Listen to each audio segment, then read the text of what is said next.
여러분 안녕하십니까? 미국 트럼프 정부가 베네수엘라 원유 판매를 무기한 장악하겠다는 뜻을 내비쳤습니다. 미국이 석유를 대리 판매해주고 베네수엘라는 석유를 판 돈으로 미국산 제품만 사기로 했다고 트럼프 대통령은 자랑하듯 밝혔습니다. 결국 미국의 이익을 극대화하겠다는 의도를 숨기지 않고 있는 겁니다. 첫 소식 워싱턴에서 김용태 특파원이 보도합니다. 경사가 좀 있습니다. 약간 왼발의 낮은 경사. 베네수엘라가 미국에 넘기기로 한 최대 5천만 배럴, 시가로 4조 원대의 원유는 곧 미국에 도착합니다. 국제시장 판매 절차는 이미 시작됐습니다. 미국의 봉쇄 때문에 못 팔고 쌓아둔 석유를 미국이 가져다 파는 셈인데 그 수익금마저 미국이 관리합니다. Those funds will be dispersed for the benefit of the American people and the Venezuelan people at the discretion of the United States government. 기간도 따로 정하지 않았습니다. 미국은 베네수엘라 원유 판매를 무기한 계속할 것이라며 석유 사업 장기 통제 방침을 분명히 했습니다. First as backed up stored oil, and then indefinitely going forward, we will sell the production that comes out of Venezuela into the marketplace. 트럼프 대통령은 베네수엘라가 새로운 석유 거래 수익금으로 미국산 제품만 구매할 것이라고 소개했습니다. 공산품 의약품에 에너지 시설 개선 장비가 포함될 것이라고 덧붙였습니다. 새 정부 수립보다 석유 이권 장악과 미국 이익 극대화에 더 골몰하는 분위기입니다. We have tremendous control and leverage over what those interim authorities are doing and are able to do. 월스트리트 저널은 미국이 수년간 베네수엘라 석유 산업을 장악해 국제 유가를 배럴당 50달러 선까지 낮출 계획을 세웠다고 전했습니다. 다만 미국 석유 기업들이 베네수엘라 진출에 소극적이어서 내일로 예정된 트럼프와 석유 기업 경영진 면담이 주목받고 있습니다. 워싱턴에서 SBS 김용태입니다. 미국은 베네수엘라가 석유 수출 제재를 피해 다른 나라와 비밀리에 거래하는 것을 봉쇄하고 있습니다. 이를 위해 유조선도 잇따라 납포하고 있는데 이번엔 러시아 국적이라고 주장하는 유조선을 붙잡았습니다. 베네수엘라 사태가 미러 갈등으로 번질 조짐을 보이고 있습니다. 이어서 안희재 기자입니다. 대형 유조선에 군 헬기가 접근합니다. 총을 든 군인들이 빠르게 유조선을 장악합니다. 미국은 현지 시간 7일 이 군이 베네수엘라 석유를 거래하는 유조선 2척을 납포했다고 밝혔습니다. 카메룬 국적의 유조선 소피아호와 또 다른 한 척은 이란을 출발해 베네수엘라로 가다 미국에 납포된 벨라 1호입니다. 지난달 해상에서 미 해안경비대의 승선을 거부하고 도주한 지 17일 만입니다.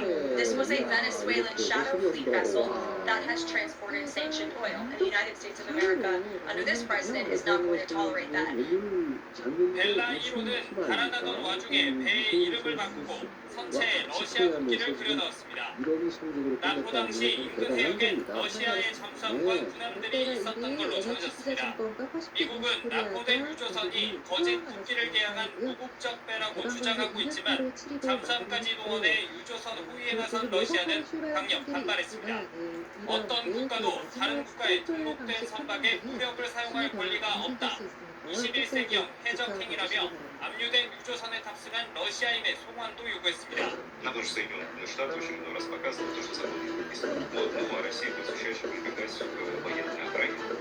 미국은 해당 선박 선원이 연방법 위반 기소 대상이라며 미국으로 송환해 재판에 넘길 수도 있다고 밝혀 베네수엘라 석유 장악을 위한 압박이 미러 갈등으로 번질지 주목됩니다. SBS 민지입니다. 베네수엘라 임시정부는 미국과의 원유 거래를 공식적으로 인정했습니다.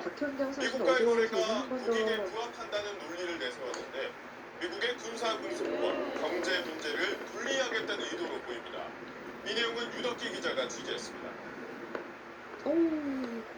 로드리게스 베네수엘라 임시 대통령은 미국과의 원유 거래를 처음으로 시인했습니다. 미국의 마두로 생포는 불법 부당하지만 미국의 거센 압박 속에 원유 거래는 불가피하다는 겁니다.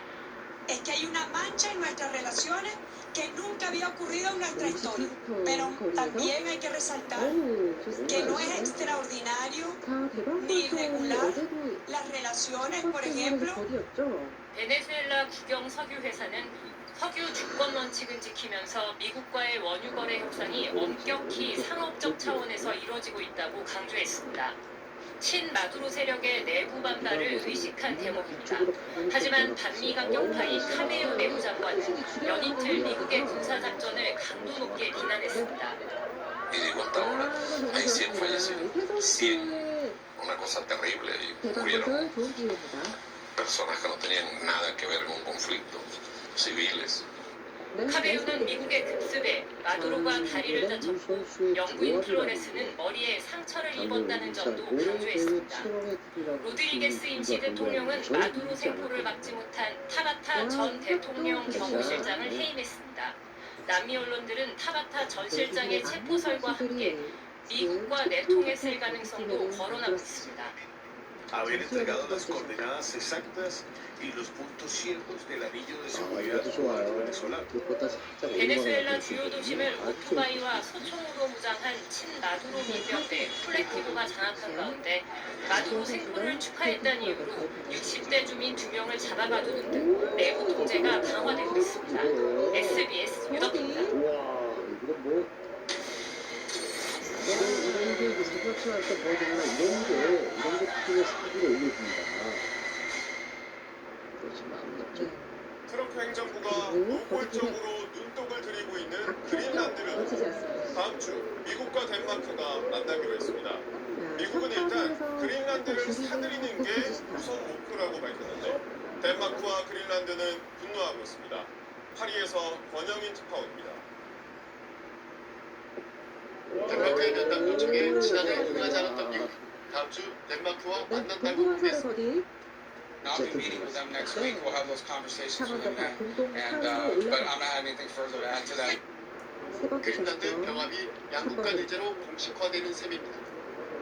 덴마크 측이 미국을 방문할 예정인데 구체적인 장소와 시간은 아직 알려지진 않았습니다.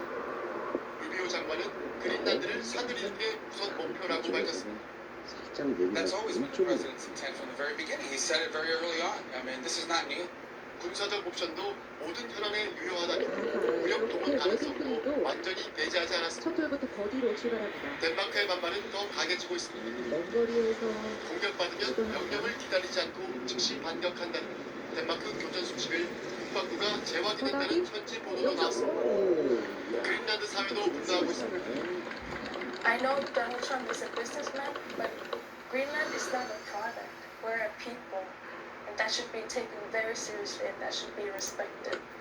유럽 외교 장관들은 미국이 프랑스로부터 의제단을 매입했던 1800년대가 아니라며 영토 매입 시도를 비판했습니다.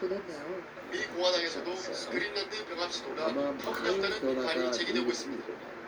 그린란드를 노리는 트럼프식 일방주의의 비판이 커지는 가운데 다음 주 미국과 덴마크의談판이 사태의 분수령이 될 것으로 보입니다. 파리에서 SBS 트럼프 대통령은 지난해 9월 유엔 총회에서 이런 말을 했습니다. I've been right about it. 약간 밀렸죠. If you don't get away from the green energy scam, your country is going to fail. 기후위기 극복을 위한 전 지구적인 노력인 유엔 기후변화 협약을 맹비난했습니다. 트럼프는 집권 1기 때부터 자신의 정책 노선과 맞지 않는 국제기구들에서 탈퇴하겠다고 공언해왔는데 결국 66개 국제기구에서 미국이 탈퇴한다는 대통령 각서에 서명했습니다. 그 노림수가 뭔지 김혜영 기자가 분석했습니다. 일반건설 김민선 선수 먼저 티셔츠 하겠습니다. 트럼프 대통령이 서명한 각서입니다. 기후위기를 과학적으로 입증해온 기후변화에 관한 정부간 협의체 IPCC와 여성 아동 보호를 위한 유엔 인권기구들, 심지어 미국이 주도해 만든 대테러 포럼까지 탈퇴 명단에 올랐습니다. 국제기구를 이른바 기후사기국과 좌파 이데올로기 전파기구로 규정하며 혈세를 낭비하지 않겠다고 한 공약을 행정 조치로 시행한 겁니다. 11월 중간 선거를 앞두고 지지층 결집에 주력하고 있는 트럼프 대통령의 행보와 관련이 있다는 분석이 나옵니다. 통일적 풀어보면 불필요한 비용을 쓰지 않겠다는 거잖아요. 그렇게 성향이 진행돼 갔을 때는 그 위험한 선택한다. 트럼프 행정부의 반이민, 자국 성장주의 정책에 대한 국제사회의 비판과 견제에서 자유로워지고 서반구 패권과 동제국 견제에만 화력을 쏟겠다는 전략의 연장선이기도 합니다. 서반부 중심으로 그리고 해서 서반부로 체포라든지 탑텐에 들었기 콜롬비아, 때문에 쿠바 정말 이런 실력은 식으로 갈 때 검증된 어쨌든 선수죠. 이것들이 국제법원에서 충돌을 하잖아요. 국제기구에서 일부 태평함으로써 들어와서는 미국은 경험이 필요한 자국이 어떤 길을 가겠다라는 국제사회 다자 협력이 급격히 위축될 것이라는 우려가 나오는 가운데 중국은 국제사회와 글로벌 거버넌스를 추동하겠다며 다자주의 수호자를 자처했습니다. SBS 김혜영입니다. 다음 소식입니다. 윤석열 전 대통령의 내란 우두머리 혐의 재판이 내일 결심 공판을 끝으로 마무리됩니다. 구형량은 내란 혐의 법정형인 4형과 무기형 가운데 정해지는데 특검팀은 최종 판단을 앞두고 막판까지 고심하고 있습니다. 김덕현 기자의 보도입니다. 서울중앙지법은 내일 윤석열 전 대통령의 내란 우두머리 혐의 결심 공판을 진행합니다. 지난해 1월 현직 대통령 신분으로 재판에 넘겨진 뒤 1년 만에 신의상 비상계엄 관련 본류 재판이 마무리되는 겁니다.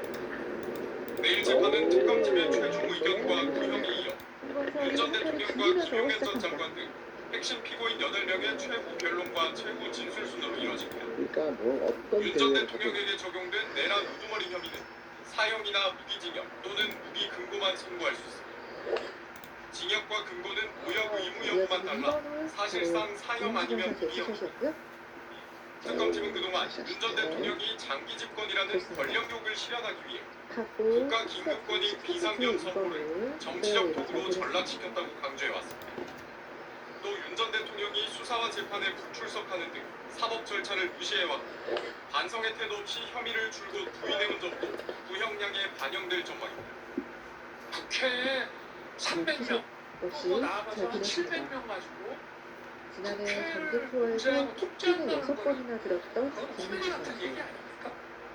하나씩 군사반란과 관련해 내란 등 혐의로 기소됐던 전두환, 노태우 씨에게 당시 검찰은 각각 사형과 무기징역을 구형했습니다.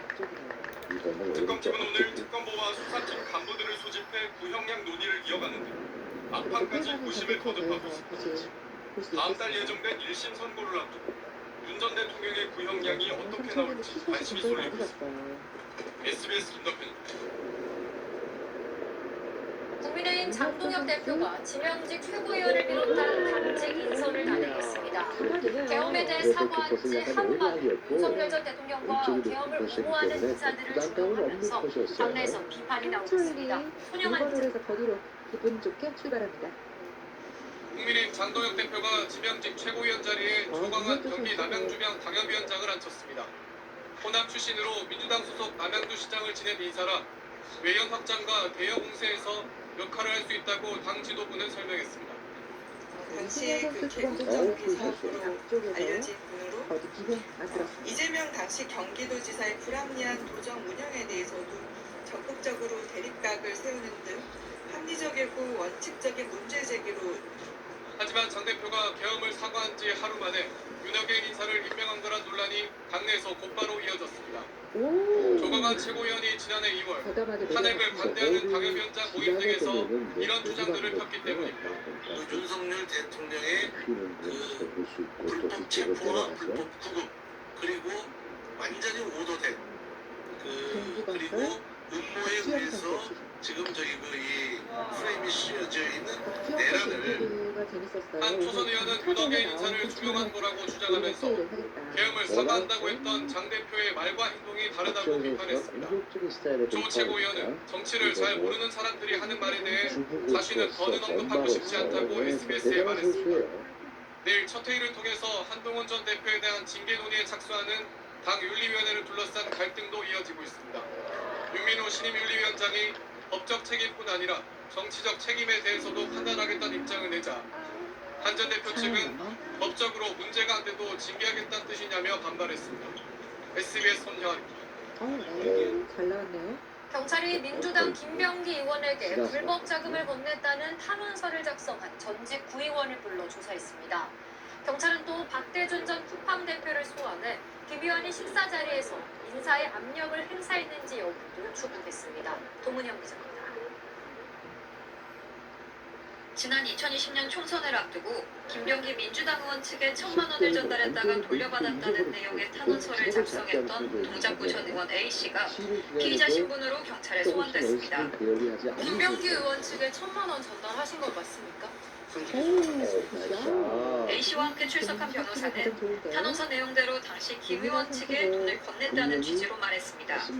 탄원서 내용은 1,000만 원 전달할 게 있지 않습니까? 다른 이런 주고받고 한 데는 없습니다.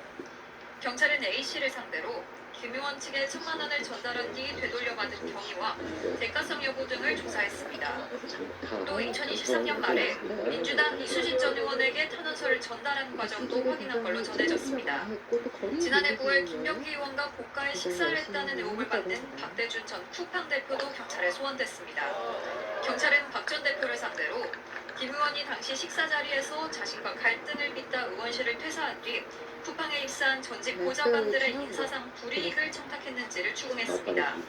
김병기 의원과 식사에서 청탁 전혀 없었습니까?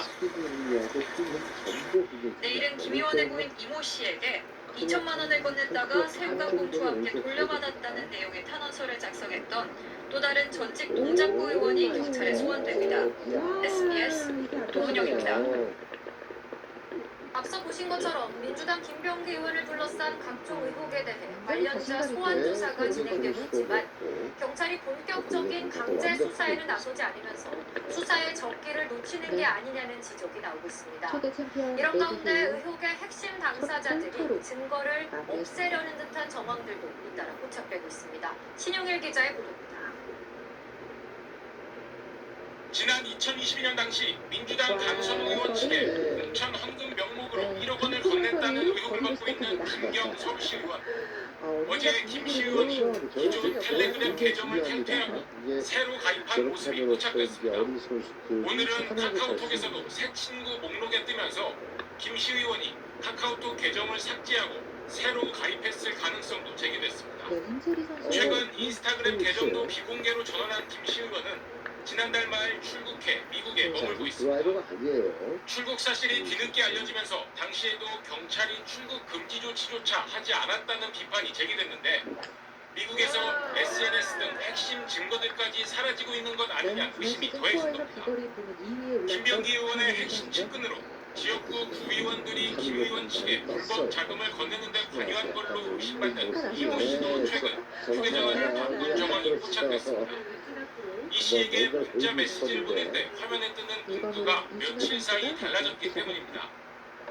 경찰이 관련 의혹이 제기된 지 열흘이 지나도록 압수수색 등 강제 수사에 착수하지 않으면서 의혹의 핵심 인물들이 증거를 인멸하고 말을 맞출 시간을 벌어주고 있는 것 아니냐 지적이 나오고 있습니다. 경찰은 뒤늦게 김경 시의원에 대해선 통신기록 조회 영장을 신청한 걸로 전해졌습니다. 재작년에 서울 동작경찰서가 김병기 의원 부인의 구의회 업무 추진비 유용 의혹 사건을 입건 없이 종결하기로 보고하면서 서울경찰청이 수차례 보안 수사를 지시했던 사실도 최근에야 뒤늦게 알려졌습니다. 내부의 수사 무마 의혹에 대한 엄정한 수사까지 진행해야 하는 상황에서 경찰이 제대로 수사할 의지와 능력이 있는지 다시 한번 본격 시험대에 올랐습니다. SBS 신용일입니다. 이해훈 기획예산처장관 후보자가 2년 전 분양받은 강남 고가 아파트를 보고 논란이 이어지고 있습니다. 야권은 과거 분양가 상한제에 대해 로또 청약이라며 강하게 비판했던 이 후보자가 스스로 수혜자가 됐다며 국민을 기만한 것이라고 날을 세웠습니다. 김보미 기자가 보도합니다. 이해훈 기획예산처 장관 후보자분과 보유 중인 서울 서초구의 한 아파트. 지난 2024년 청약 당시 분양가 상한제가 적용돼 이른바 로또 청약이라 불리면서 80대 1이 넘는 경쟁률을 보였습니다. 분양가는 36억여 원이었지만 현재 호가는 80억 원대에 달합니다. 그런데 이 후보자는 과거 문재인 정부 시절 분양가 상한제에 대해 현금 부자들에게만 유리한 불공정한 제도라고 강력 비판한 바 있습니다.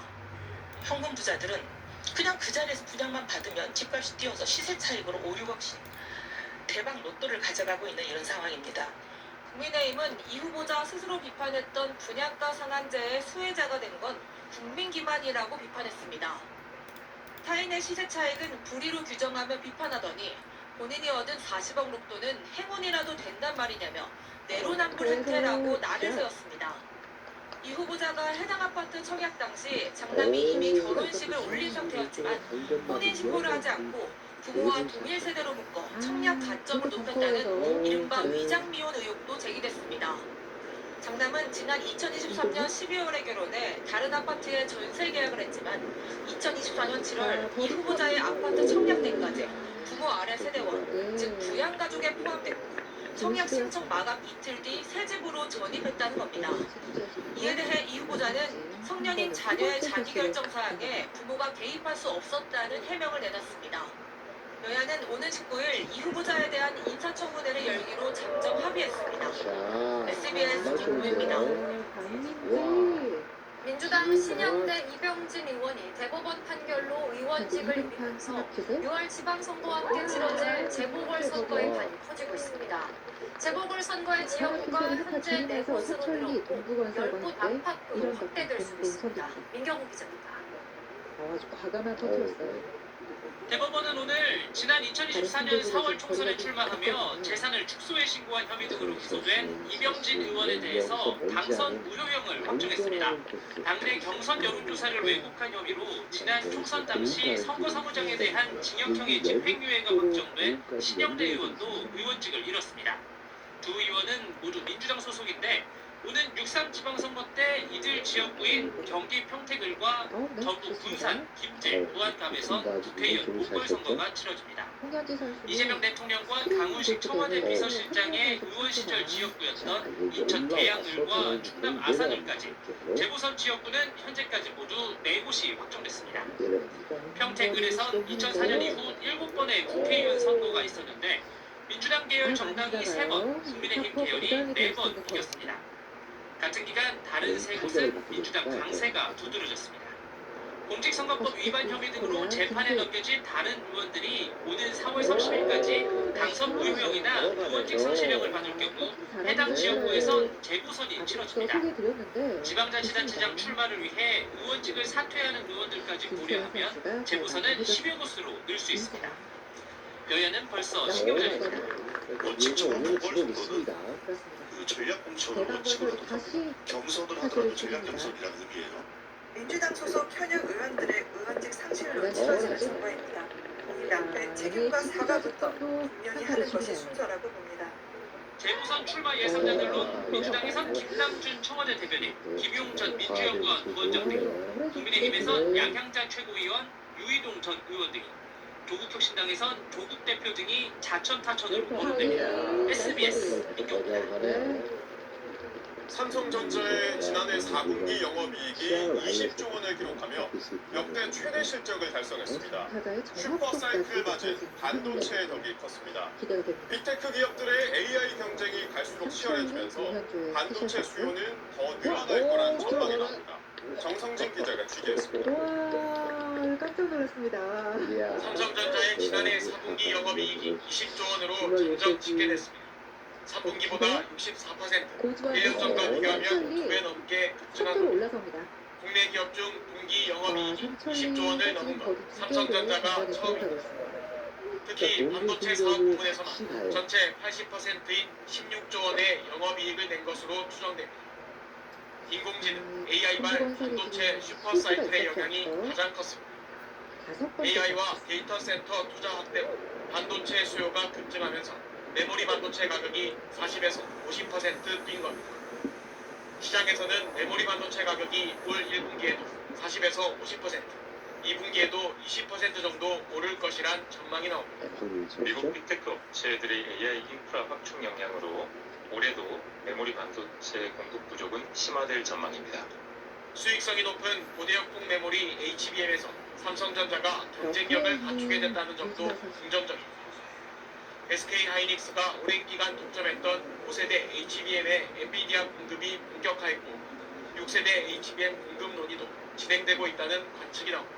구글이라든지 다른 기업들도 자체적으로 AI 가속기를 개발하면서 엔비디아 이외에도 공급처럼 많이 늘어나게 됐죠. 삼성전자의 지난해 누적 영업이익은 93조 5,300억 원으로 집계됐는데 현재 흐름이라면 올해 100조 원도 가능할 거란 전망도 나옵니다. 다만 가전과 스마트폰 등 다른 사업 부문의 수익성 감소, AI 거품론은 온수입니다. 어제 14만 전자 고지에 오른 삼성전자 주가는 차익 실현 매물이 나오면서 오늘은 1.5% 내린 13만 8,800원에 거래를 마쳤습니다. SBS 조성진. 우리나라의 독자 인공지능 모델을 만들겠다는 국가대표 AI 프로젝트가 표절 논란에 휘말렸습니다. 네이버가 개발한 모델에 중국산 모델의 일부가 사용되는데 과연 이걸 독자 AI라고 할 수 있느냐는 겁니다. 최승훈 기자가 짚어봤습니다. 연속 버디가 나올 뻔. 국가대표 AI 모델을 노리는 5개 업체 가운데 한 곳인 네이버 클라우드 AI. 1차 발표회 당시 문제를 사진으로 보여주든 음성으로 묻든 답을 낼 수 있다고 홍보했습니다. 다양한 형태의 데이터를 통합적으로 이해하고 추론하는 것을 의미합니다. 그래서 음성으로 질문을 하든 이미지를 보여주든 이때 첫 관문은 사진이나 음성을 AI가 이해할 수 있는 숫자 신호로 바꿔주는 능력인데요. 여기서 필요한 게 인코더라는 부품입니다. 그래서 음성 인코더는 AI의 귀, 비전 인코더는 눈이라고도 불립니다. 그런데 최근 이 부품이 국산이 아닌 중국산이라는 지적이 나왔습니다. 네이버가 중국 알리바바의 AI 모델 QN의 인코더를 가져와서 썼다는 겁니다. 네이버는 중국 인코더를 갖다 쓴 건 일단 인정했습니다. 비전 인코더는 2세 조정을 했고 오디오 인코더는 원본 그대로 썼지만 검증된 인코더를 쓰는 건 업계에서 일반적인 방식이라고 해명했습니다. AI의 핵심인 언어 모델은 직접 개발했고 인코더는 자체 기술로 교체할 수 있다고 설명했습니다. 하지만 경쟁하는 업체들은 독자성 기준인 프롬 스크래치 원칙에 어긋난다고 비판합니다. 경기에 참가한 선수들이 바닥에 그어놓은 스크래치, 즉 출발선에서 시작하는 독자 AI라면 기존 학습 결과를 쓰지 않고 처음부터 새로 배워야 한다는 의미입니다. 앞서 정부는 외국 AI 모델을 2세 조정에 개발하면 독자 모델로 보지 않겠다고 공지했습니다.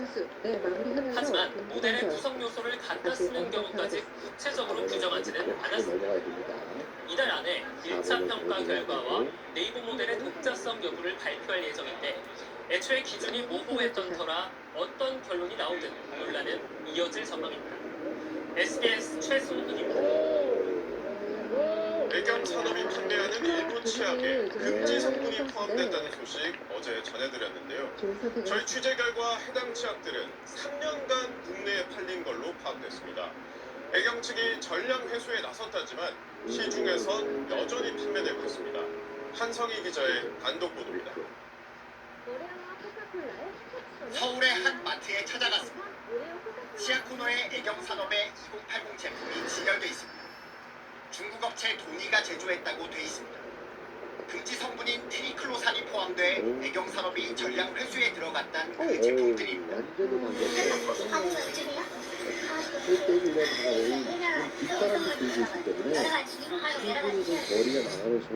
애경 산업 측은 유입 시점을 확인한 결과 문제가 된 치약 6종이 지난 2023년부터 수입됐다고 밝혔습니다. 2023년 4월에부터 제조된 제품에서 그 성분이 확인이 된 건 확인됐고요. 국내에 3년간 팔린 것으로 애경 산업이 의향이라고 했던 트리클로산의 함유량은 치약 중량 기준 최대 0.1%로 파악됐습니다. 유럽연합과 중국 등은 이 수치를 0.3%로 정하고 있지만 하루 여러 차례 쓰는 치약의 특성상 유해성을 간과할 수 없는 수치라고 전문가들은 말합니다. 기관의 증박이라든지 혀 밑으로 흡수가 되는 게 많고 또 삭힐 수도 있고 하는데 트리클로산 같은 경우는 이게 축적이 되기 때문에 우리나라에서 사용을 금지한 이유입니다. 트리클로산은 갑상선 호르몬이나 성분 호르몬 등을 교란할 수 있습니다. 문제의 치약들이 얼마나 팔렸는지는 아직 파악되지 않고 있습니다. 지난해 치약 30개 제품에 대한 식약처 조사에선 모두 트리클로산이 검출되지 않은 걸로 결과가 나왔는데 이번에 문제가 됐던 치약도 당시 조사 대상에 포함된 걸로 알려져 재검사를 요구하는 목소리가 커지고 있습니다. SBS 한성입니다. 무안공항에 설치돼 있던 콘크리트 둔덕은 참사의 원인 중 하나로 지목되어 왔습니다. 만약 콘크리트 둔덕이 없었다면 탑승자 전원이 생존했을 거란 내용의 정부 미공개 연구 보고서를 저희가 확보했습니다. 있습니다. 자, 먼저 어디까지 갈지 하정현 기자가 궁금한데요. 단독 보도합니다. 앞쪽에서 국토교통부 산하의 항공철도사고 조사위가 지난해 3월 한국전산구조공학회에 공식 의뢰한 연구 용역의 최종 결과 보고서.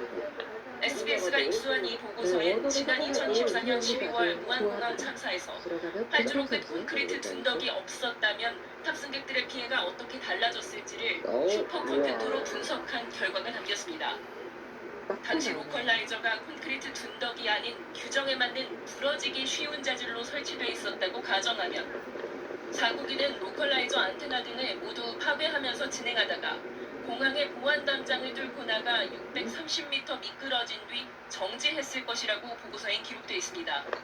담장 등을 충돌할 때 좌석별로 탑승객들이 받는 충격량의 계산을 위한 최대 충격 가속도도 추산했는데 콘크리트 둔덕이 없었다면 기수 쪽 좌석의 충돌 시 중력 가속도는 약 0.9G로 중상자 없이 전원 생존했을 것으로 보고서는 분석했습니다.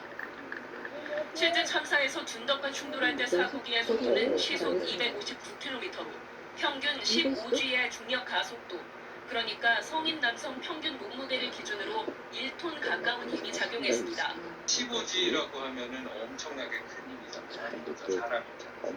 이는 충돌 피해만 분석한 것으로 폭발이나 화재에 따른 2차 피해를 분석 대상으로 삼진 않았습니다. 이것도 거리가 충격이 좀 굉장히 중요한데 부러지기 쉬운 게 있을 때는 충격이 줄어들기 때문에 비상 탈출을 시킬 수가 있잖아요. 그래서 이게 다 연계가 돼요. 이 보고서 등을 토대로 국회는 오는 15일부터 국정조사를 진행합니다. SBS 하정현입니다. 롯데 손들어 저희가 나서고 입수한 정부 보고서엔 사고기가 활주로에 닿을 때 속도가 시속 374km였다는 사실도 처음 확인됐습니다. 일반적으로 내려왔을 때보다 무려 100km 정도 빨랐습니다. 정부가 로컬라이저의 안전 기준이 미충족 상태였다고 처음 인정한 사실도 드러났습니다. 계속해서 김관진 기자의 단독 보도입니다. 티샷이었고요. 2024년 12월 제주항공 참사 당시 사고기는 무안공항 활주로에 랜딩 기어가 내려오지 않은 채 착륙을 시도했습니다. SBS가 입수한 정부의 용역 보고서에서 국립과학수사연구원이 조사한 사고기의 활주로 접지 순간의 속도가 확인됩니다. 접지, 즉 터치다운 속도는 시속 374km, 일반적 상황보다 100km 정도 빨랐습니다. 활주로 접지 직전 오른쪽 엔진 고장으로 사고기엔 실속, 즉 추락 위기가 생겼고 그걸 피하려고 급강하였다가 착륙을 시도하면서 불가피하게 발생한 상황으로 추정됩니다. 수평 자세를 유지해서 추락하지 않을 수 있는 최저 속도, 이 속도가 유지되지 않았다면 항공기는 이전에 추락을 했을 거라고 생각합니다. 국토교통부는 사고 원인 가운데 하나로 지급돼 활주로 중심선 유도 장치, 즉 로컬라이저가 안전 기준을 어겼다는 입장을 국회에 전달했습니다. 지난 2020년 개량 사업 당시 규정에 따라 로컬라이저를 부러지기 쉽게 개선했어야 하는데 무안공항에선 그렇게 하지 않았다고 처음으로 공식 인정한 겁니다. 국토부가 뒤늦게 이를 인정한 건 최근에야 국토부 내부적으로 로컬라이저 규정 위반에 대해 중대재해처벌법을 적용하기 어렵다는 자체 결론을 얻었기 때문이란 의혹도 제기됐습니다. 천재가 아니라 현재 이미 이제 밝혀진 세계죠. 국정조사, 나아가 미진할 경우 특검까지 진상규명을 발표해야 될 것이라고 생각합니다. 규정 위반 사실을 알면서도 그동안 인정하지 않았던 거라면 책임론이 이어질 수도 있습니다. SBS 김관진입니다. 어젯밤 충북 청주시에서 반려견과 산책하던 여성의 옆으로 화살이 날아왔습니다. 다행히 다친 사람은 없었지만 80cm 길이의 금속 화살이라 하마터면 인명피해로 이어질 뻔했습니다. 경찰은 CCTV에 포착된 남성 2명을 쫓고 있습니다. CJB 이완 기자가 취재했습니다. 6번홀부터 계속 파수를 이루면서 남성 2명이 차량 옆에서 흡연하며 대화를 나누다 갑자기 트렁크로 향합니다. 뭔가를 꺼내 들었는데 다름 아닌 활입니다. 세 번째 샷. 그러다 갑자기 한 남성이 화살을 시위에 걸어 광장 방향으로 쏩니다. 활을 건네받은 또 다른 남성도 계속 만지작거리다 결국 화살을 끼워 활 시위를 당깁니다. 화살은 광장을 가로질러 60m 정도를 날아 반대편에서 산책을 하던 50대 여성 A씨 주변 화단에 꽂혔습니다. 화살이 박혀있던 장소입니다. 퇴근 이후 산책을 하던 A씨와는 불과 2m 정도 떨어져 있었습니다. 화살은 약 80cm 길이로 끝부분이 쇠로 된 날카로운 형태였습니다. 봤을 때 쇠로 된 그런 화살이 들어있는 그런 사람 같이 지금 여기 뭐 어딘가에 살고 있을 거라고 생각하니까 무섭죠. 두 남성은 화살을 쏜 직후 각자 자신의 차량에 타고 현장에 유유히 떠났습니다. 만약 이들이 고의로 사람을 향해 화살을 쐈다면 살인미수 혐의까지 적용될 수 있습니다. 경찰은 현재 주변 CCTV를 토대로 남성 2명의 행방을 쫓고 있습니다. CJB 이환입니다. 강원도 속초의 한 아파트에선 누군가 주먹만한 크기의 얼음을 밑으로 던져 주차된 차량이 파손됐습니다. 이전에도 비슷한 일이 있었지만 목격자가 없는 데다 증거물인 얼음까지 녹아 용의자를 특정하는 데 어려움을 겪고 있습니다. 지원방송 김도훈 기자입니다. 660세대가 생활하는 속초의 한 아파트. 누군가 15층 넘는 높이에서 아래로 무언가를 수차례 던집니다. 떨어진 건 주먹만한 크기의 얼음. 무차별적으로 떨어진 얼음에 차량 2대가 파손됐습니다. 파손되기 불과 몇 분 전까지 차량에는 사람이 타고 있어 자칫하면 인명피해로 이어질 뻔했습니다. 찰나의 시간 제가 만약 차에서 전화를 받던가 잠깐 뭐 차에 정리를 한다고 잠깐이라도 있었으면은 그 파편을 고스란히 이제 저랑 제 와이프랑 애들한테 이상. 주민들은 즉시 경찰에 신고했지만 목격자가 없고 얼음이 녹아 증거로 수집할 수도 없어 용의자를 찾는 데 어려움을 겪고 있습니다. 걱정이 되죠. 그런 일은 언제 떨어질지 빨리 잡혔으면 좋겠어요. 얼음 투척 위치로 추정되는 일부 세대에 대한 탐문도 진행됐지만 현재까지 모두 범행을 부인하고 있는 것으로 전해졌습니다. 아파트 관계자와 주민들은 이전에도 비슷한 투척 사건이 있었다며 불안을 호소했습니다. 자전거에 다 사무실 나오더라고. 예전에는 누가 뭐 저인지 하여튼 우리가 지금 깨졌으니까요. 물건을 던져 타인의 재산에 피해를 입히면 재물 손괴 등으로 처벌되고 인명피해가 발생하면 더 무거운 처벌을 받게 됩니다. 주한뉴스 김동입니다. 미국 미네소타주 미니애폴리스에서 이민 단속국 요원이 쏜 총에 30대 미국인이 숨졌습니다. 이곳은 트럼프 대통령이 불법 이민자 문제가 심각하다고 지목한 지역이기도 한데 사건 이후 항의 집회가 이어지며 파장이 커지고 있습니다. 뉴욕 김범주 특파원입니다. 지금 잃었던 점수를 이민자 수복차 앞에 집값으로 멈춰선 짙은 갈색 SUV에 요원들이 접근합니다. 한 명이 운전석 손잡이를 잡아당기려는 순간 후진하는 듯하던 차가 앞으로 출발합니다. 운전석 앞쪽에 있던 이민단속국 요원이 그대로 권총 3발을 쐈고 이 차량은 이어서 20m쯤 떨어진 다른 차를 들이받습니다.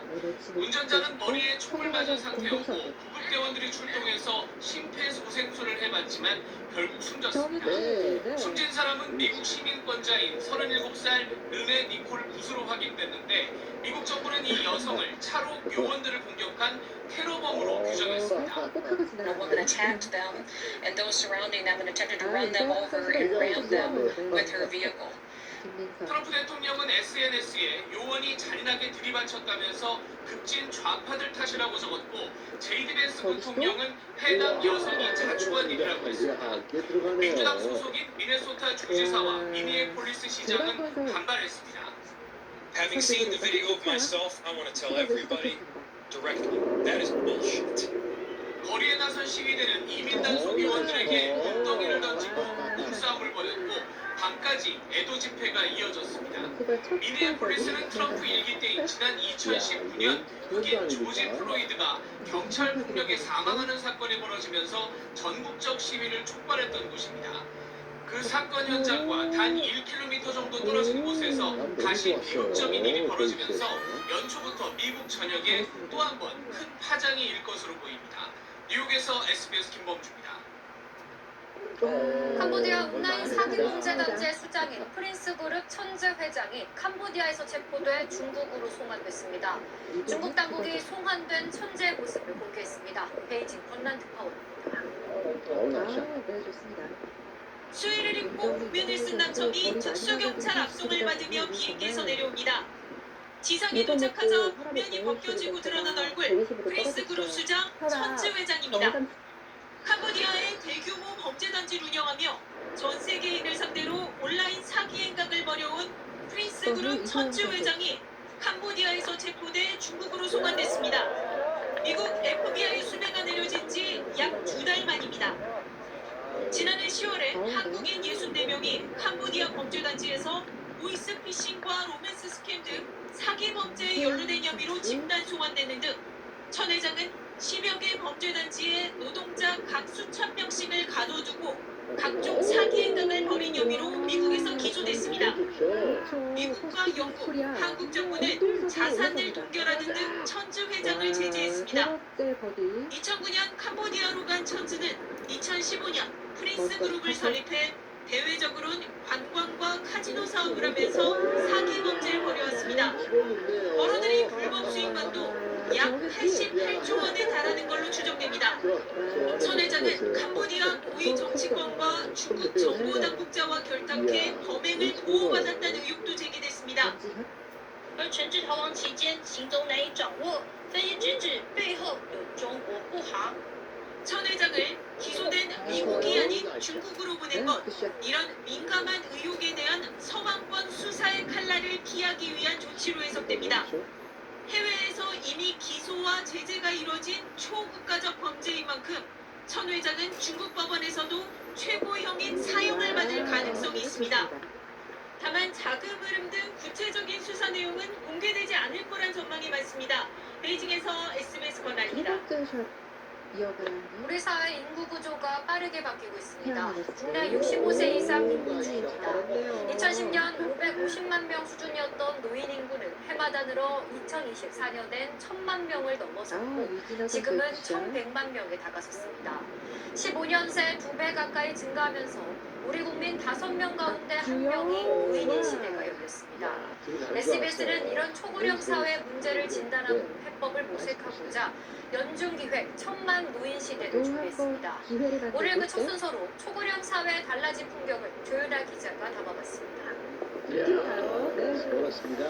쉴 새 없이 돌아가는 기계에서 기저귀가 만들어집니다. 유아용이 아닌 성인용입니다. 유아용 기저귀로 시작한 업체는 지금은 성인용만 생산합니다. 많이 늘었죠. 옛날에 비해서 어마어마하게 늘고 요양원 수가 늘어서 늘었다고 보시면 돼요. 65세 이상 인구가 1000만 명을 넘어서면서 지난 2024년에 국내 성인용 기저귀 생산량이 유아용 생산량을 뛰어넘었습니다. 초고령 사회의 단면은 서울 한복판에서도 쉽게 목격됩니다. 서울 강서구의 한 초등학교 예비 소집단장. 올해 2학교 신입생은 111명에 그쳐 한 반의 학생 수는 15명 정도에 불과합니다. 저가 처음 입직했을 때는 30명, 40명 사이 한번 왔다 갔다 했었어요. 지금은 엄청 많이 줄어졌어요. 반면에 담장 너머 경무당은 북적입니다. 2층까지 있는 이 경무당에 등록된 노인은 모두 38명, 71살이 막내입니다. 90대가 5분이에요. 97세 되시는 분들 속에 3분이 다 앉아 계세요.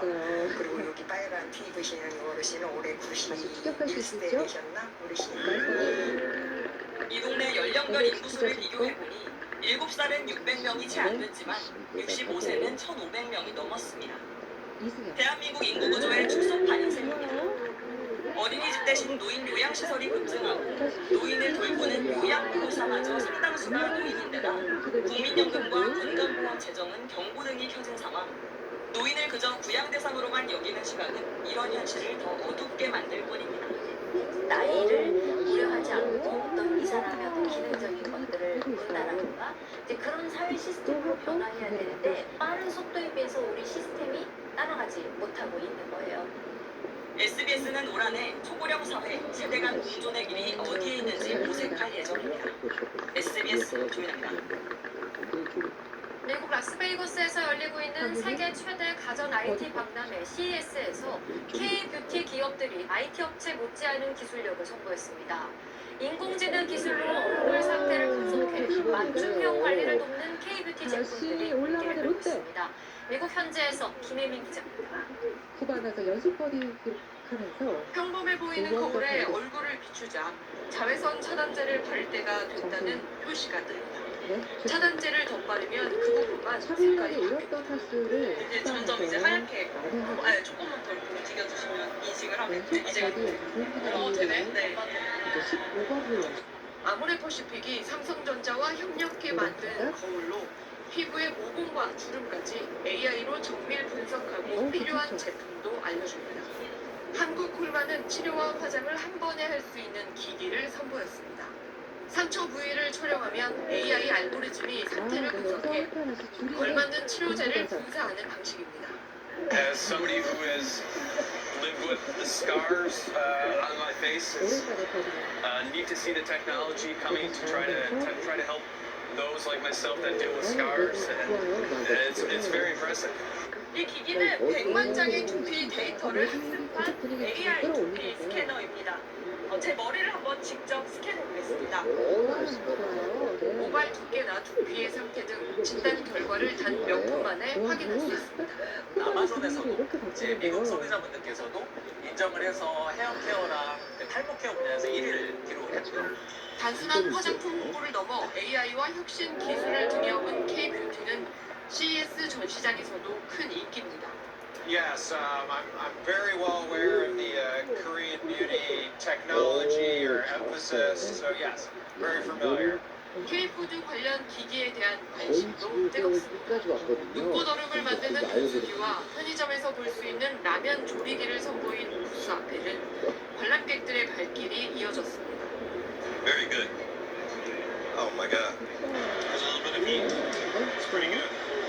코트라는 K-뷰티, K-푸드 관련 업체의 상당수는 이번 CES를 통해 대규모 수출 계약을 체결했거나 체결할 예정이라고 전했습니다. 라스베이거스에서 SBS 김혜민 3박 4일간의 방중을 마치고 귀국한 이재명 대통령이 국제 질서의 격변 속에 힘의 논리나 대결이 아닌 협력 외교가 필요하다고 강조했습니다. 남북 합작 애니메이션인 뽀로로를 소재로 한 칼럼을 읽으며 북한과의 대화 의지를 드러냈습니다. 강청환 기자의 보도입니다. 중국을 국빈으로 방문한 뒤 어젯밤 서울공항을 통해 귀국한 이재명 대통령은 오늘 수석부장관 회의를 주재하면서 방중에 대해 이렇게 표현했습니다. 한중 관계 정면 복원이라고 하는 지금 최근 든든한 토대가 부피들한테 마련되고 후보들 물어보면 경제, 박민지 선수를 문화 전반의 교류 협력을 한층 강화하기 위한 발판도 잘 코치 구축됐습니다. 이어 영원한 적도 후방도 없는 냉혹한 국제 질서 속에서 대한민국의 운명이 국익 중심의 실용외교에 달렸다고 강조했습니다. 이 대통령은 일제강점기 윤봉길 의사의 의거가 있었던 상하이 무신공원을 다녀온 사진도 SNS에 공개했는데 상처가 완전히 아물지 않았고 국제 질서가 격변하고 있지만 이럴 때일수록 힘의 논리나 대결이 아닌 협력의 외교가 필요하다고도 말했습니다. 격화하는 미중, 중일 갈등 속에 어느 편을 들기보단 국익을 최우선으로 균형점을 찾겠다는 뜻으로 풀이됩니다. 이 대통령은 중국에 이어서 이달 안에 일본도 방문할 전망인데 중일 갈등이 커진 상황에서 나올 대일 메시지도 주목되고 있습니다. 유연하고 치밀한 실용 외교를 통해 주변과의 협력 기반을 넓히면서 국익을 지키고 이 대통령은 남북 합작 애니메이션인 뽀로로를 소재로 남북 정상의 만남을 기원하는 만나라 오재명 오정은이라는 제목의 칼럼을 어젯밤 SNS에서 인용했습니다. 그러면서 한반도에도 언젠가 혼란과 적대의 비정상이 극복되고 공중 공연하는 날이 올 거라고 이 대통령은 적었습니다. SBS 강청원입니다. 100건에 가까운 교통사고를 고의로 내 보험금만 9억 원 넘게 받아낸 보험 설계사가 경찰에 붙잡혔습니다. 한의사가 허위 진료 기록부를 내주고 공업사 대표는 차량 수리 견적을 부풀려 이들이 사실상 한 팀처럼 움직이며 돈을 챙겼습니다. 유수환 기자가 취재했습니다. 저 페어웨이 잘 지키죠? 비보호 좌회전이 가능한 사거리에 한 승용차가 들어서자 직진 차량이 갑자기 속도를 올리더니 그대로 들이받습니다. 또 다른 사거리, 바로 옆 차량이 주춤거리다 차선을 바꾸려 하자 기다렸다는 듯 그대로 부딪힙니다. 지난 2017년 2월부터 9년 동안 수원과 화성, 오산 등 수도권 일대에서 이런 방식으로 94차례에 걸쳐 고의로 교통사고를 낸 A씨가 경찰에 붙잡혔습니다. A씨는 보험 설계사로 일하면서 얻은 지식을 범행에 악용했습니다. A씨는 제 뒤로 보이는 사거리에서만 무려 13번에 걸쳐 사고를 냈는데 좌회전 후 차선을 바꾸는 차량들이 표적이 됐습니다. 한의사 B씨는 A씨가 치료를 받은 것처럼 허위 진료기록부를 작성해 650만 원을 받았고 공업사업 관계자들은 A씨의 차량이 입고되면 견적을 못 풀려 2,720만 원의 부당이득을 얻은 혐의를 받고 있습니다. 한쪽 바퀴가 파손이 됐는데 다른 쪽 바퀴를 바뀌었다가 다시 또 수리하고 외제차를 이용해서 되는 비일이 난장만 교체할 수 있음에도 불구하고 정품으로 다 바꿔야 된다 이런 식으로 해가지고 A씨가 이런 방식으로 타낸 보험금은 9억 5천만 원에 달합니다.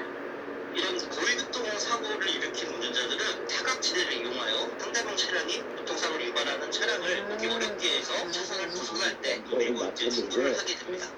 경찰은 A씨를 보험사기방지 특별법 위반 혐의로 구속하고 운전면허를 취소하는 한편 범행에 가담한 한의사와 공업사 대표 등 5명을 입건해 검찰에 송치했습니다. SBS 뉴스원입니다.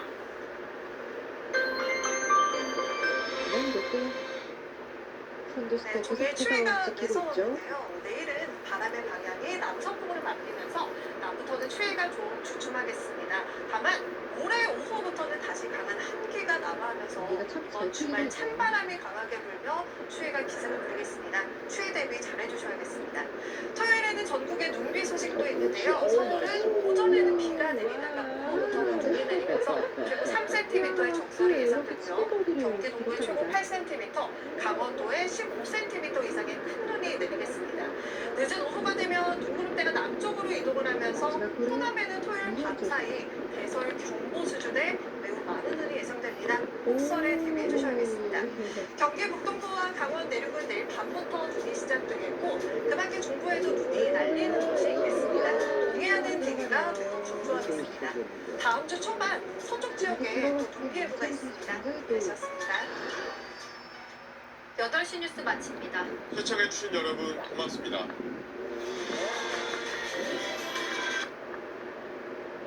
겨우 날씨. 이소영 선수도 거리 많이 나가는 선수인데 항상 그래서 또 정교해요. 유민아 빵 줄까? 유민아 빵 줄까 빵?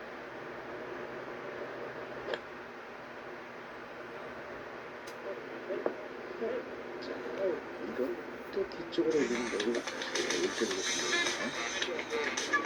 그냥 거리 두개?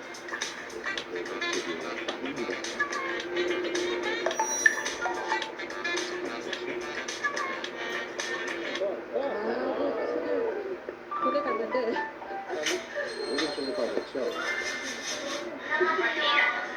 다 저의 새끼들입니다.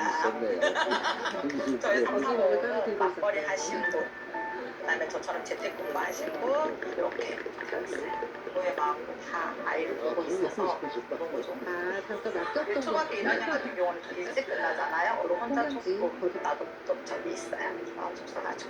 속상했고 우리 이사 와서 엄마들 이모들 도와주셨고 그래서 일도 했지만 자격증 시험까지 무사히 다 했어요.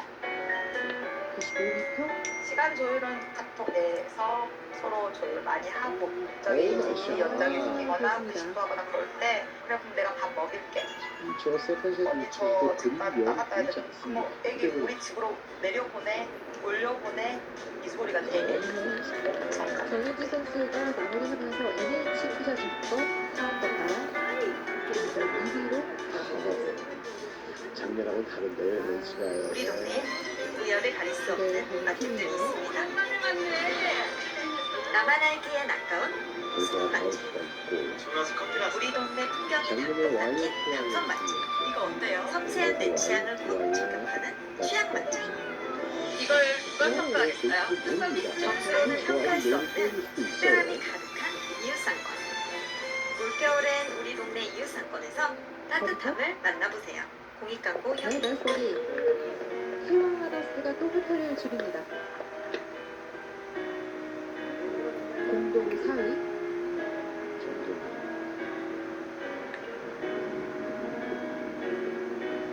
어우 나이스. 우와. 네, 좋았습니다.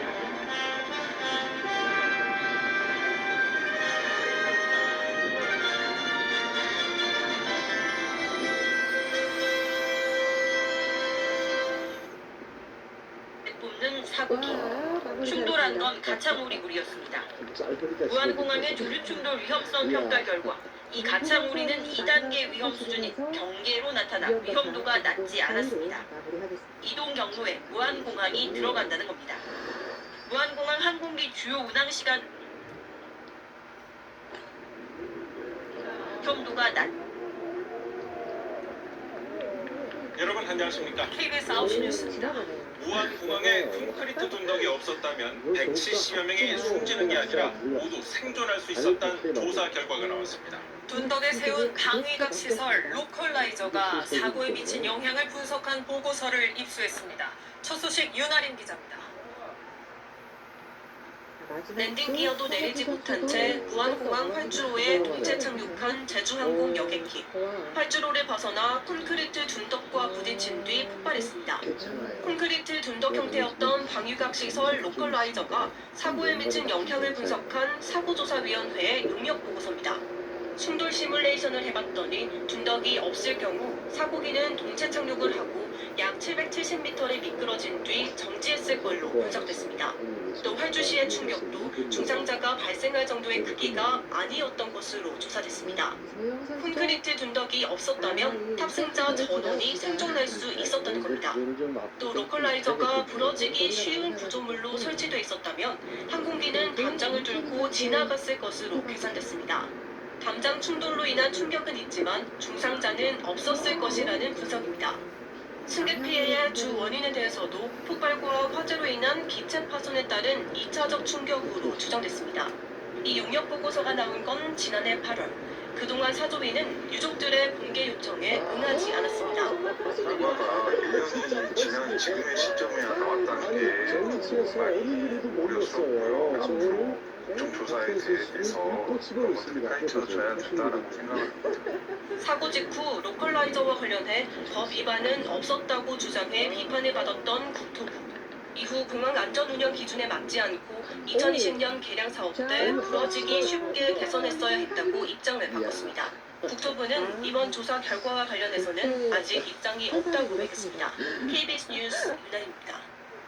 이소영 선수가 2등 시작. 참사의 발단이 됐던 조류 충돌 관련 보고서도 저희가 입수했습니다. 무안공항이 공항 안쪽만 겉보기식으로 통제해 허점이 많았다고 평가했습니다. 단독 보도 이지은 기자입니다.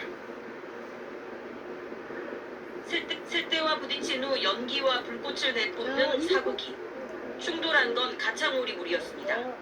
무안공항의 조류 충돌 위험성 평가 결과 이 가창오리는 2단계 위험 수준인 경계로 나타나 위험도가 낮지 않았습니다. 이동 경로에 무안공항이 들어간다는 겁니다. 무안공항 항공기 주요 운항 시간대가 조류 이동 시간과 상당 부분 겹치는 것도 확인됐습니다.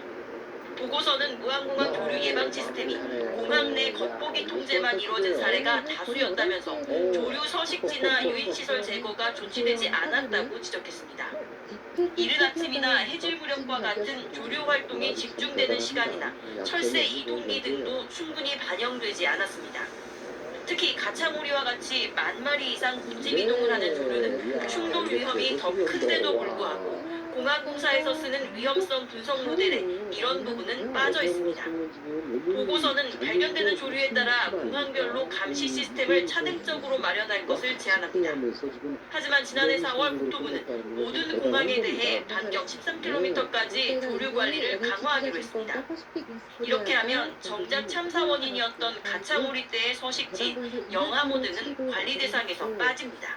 13km에 대한 모니터링을 한다고 하면은 사실 14km나 15km 조류에게는 금방 접근할 수 있는 거리에서 철저히 대비를 해야 되는데 아직은 미진한 편이다.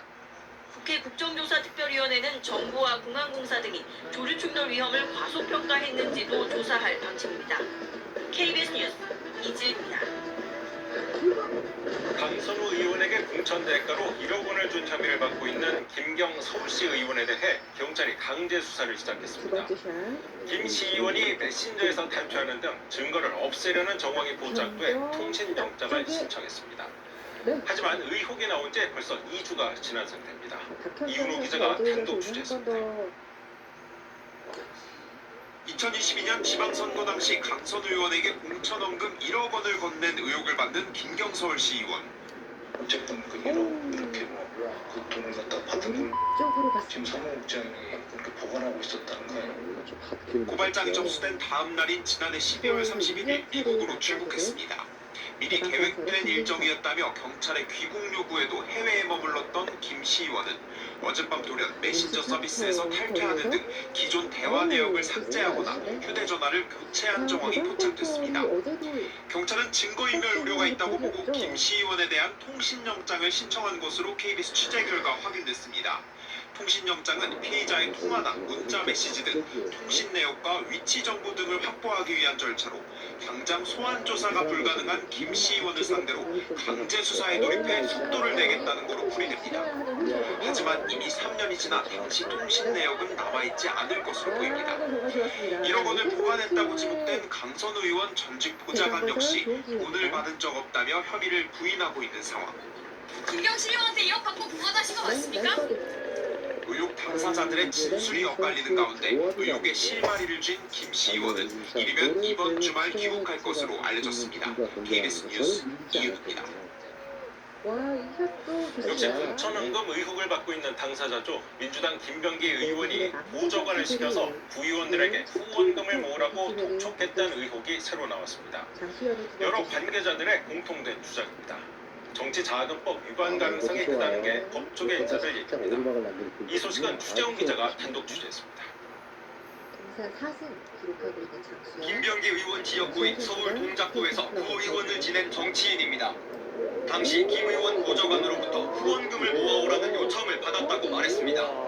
돈이 많이 들어가고 여러 가지 많이 해야 되니까 돈 없으면 마음으로 하십시오. 보좌관이 했는데 저는 그걸 못한다고 거절을 했고 다른 구의원들 역시 자신처럼 후원금 독촉을 받았다고 했습니다. 우리가 왜 그거밖에 못했느냐 그럼 태워라 뭐 책임도 하고 내가 누구한테 얼마를 받아왔냐 후원금을 내가 얼마나 받아줬는데 뭐 이런 얘기는 동작구에서 활동했던 다른 민주당 관계자에게도 비슷한 증언을 들을 수 있었습니다. 지역구 사무실에서 회의가 끝나고 김 의원이 나가자 보좌관이 시의원들에게 후원금 액수가 모자라니 신경 좀 쓰라는 취지로 2018년부터 매년 이야기했다는 겁니다.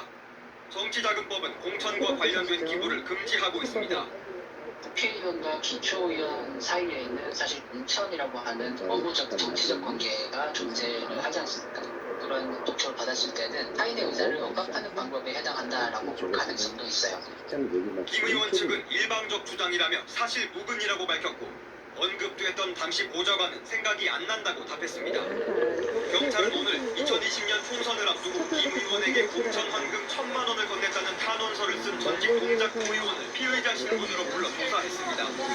구 의원 측 변호인은 탄원서 내용 외에 김 의원 측과 주고받은 건 없다며 공천 헌금 제공 의혹을 사실상 시인했습니다. KBS 뉴스 추재훈입니다. 이해훈 기획예산처 장관 후보자도 새 의혹이 추가됐습니다. 아들이 상가를 살 때 할머니 찬스를 썼다는 의혹이 나왔고 서울 반포 아파트를 무주택 자격으로 청약하면서 가점을 부풀렸다는 정황도 나왔습니다. 박영민 기자가 보도합니다. 서울 마포구의 한 상가 건물 2021년 이해훈 후보자의 시어머니가 1억 9,500만 원에 매입했는데 5개월 뒤 이 후보자 장남과 차남에게 소유권을 넘겼습니다. 매도가는 2억 800만 원. 당시 두 아들의 소득이 거의 없었던 점을 고려하면 부모와 할머니 도움을 받은 게 아니냐는 의혹이 제기됐습니다. 이 후보자 부부 소유 아파트도 도마에 올랐습니다. 이 후보자는 분양가 상한제에 반대해 왔는데 낮게 분양받은 사람들만 로또를 받는 겁니다. 정부가 그분들에게 로또를 그냥 주는 거예요. 정작 자신은 분양가 상한제가 적용된 서울 반포의 고가 아파트를 분양받은 겁니다. 전용 면적 137제곱미터의 분양가는 36억 7천여만 원. 지금 74평이니까 35억에 나와 있거든요. 790억 정도 이상. 최소 30억 원 이상의 시세 차익을 보는 셈입니다. 특히 분양 당첨 시 청약 가점은 74점. 부양가족 4명의 가점이 포함됐는데 당시 결혼한 장남을 혼인신고는 안 한 위장 미혼인 상태로 점수를 뻥튀기했다는 정황도 드러났습니다. 이 후보자 측은 각종 의혹에 청문회에서 설명 가능한 부분이라고 밝혔습니다.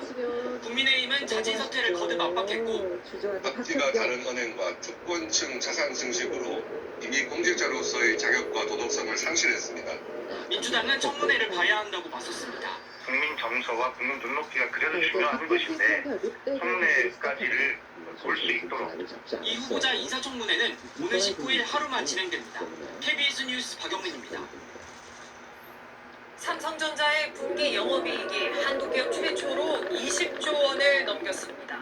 세계적인 AI 투자 열풍으로 큰 호황을 맞은 메모리 반도체 덕분입니다. 상승세는 당분간 지속될 전망입니다. 정재우 기자가 보도합니다. 지난해 4분기 삼성전자의 연결 기준 영업이익이 20조 원으로 잠정 집계됐습니다. 1년 전보다 무려 3배나 늘었습니다. 분기 영업이익 20조 원, 한국 기업으로는 처음입니다. 매출도 93조 원으로 역대 가장 많았습니다. 지난해 상반기만 해도 기대에 못 미쳤던 삼성전자의 실적을 반등시킨 건 주력인 메모리 반도체, 인공지능, AI 열풍으로 불어온 장기적 호황 추세, 이른바 슈퍼사이클 덕을 봤습니다. AI의 필수인 고대역 폭메모리 HBM 수요가 늘자 반도체 업체들이 HBM을 늘리며 범용 메모리 D램 생산은 줄였고 그러다 보니 D램 공급 부족으로 가격이 올라간 겁니다. 지난해 9월만 해도 5달러 수준이던 가격이 석 달 만에 5배 넘게 뛰어 27달러를 넘어섰습니다. 수익성이 높은 HBM의 생산을 집중하기 위해서 범용 메모리 반도체 생산을 줄이고 있습니다. 덕분에 공급 부족 현상이 발생하고 당분간 이어질 반도체값 상승세에 삼성전자의 올해 이익이 100조 원에 달할 거란 장밋빛 전망도 나옵니다. 다만 메모리 가격 상승이 스마트폰 등 제품 가격도 끌어올릴 수밖에 없다는 건 걱정거리입니다. 상반기까지는 계속 오를 텐데 고객들이 어느 첫번이 사과몰에서 기록하는 SDI 저축은행. 메모리 가격이 크게 따른 부작용들이 나타났습니다. 이달 말 실적을 발표할 SK 하이닉스 역시 15조 원 넘는 영업이익이 예상돼 역대 최대 실적을 새로 쓸 전망입니다. KBS 뉴스 정지우입니다. 들어가죠.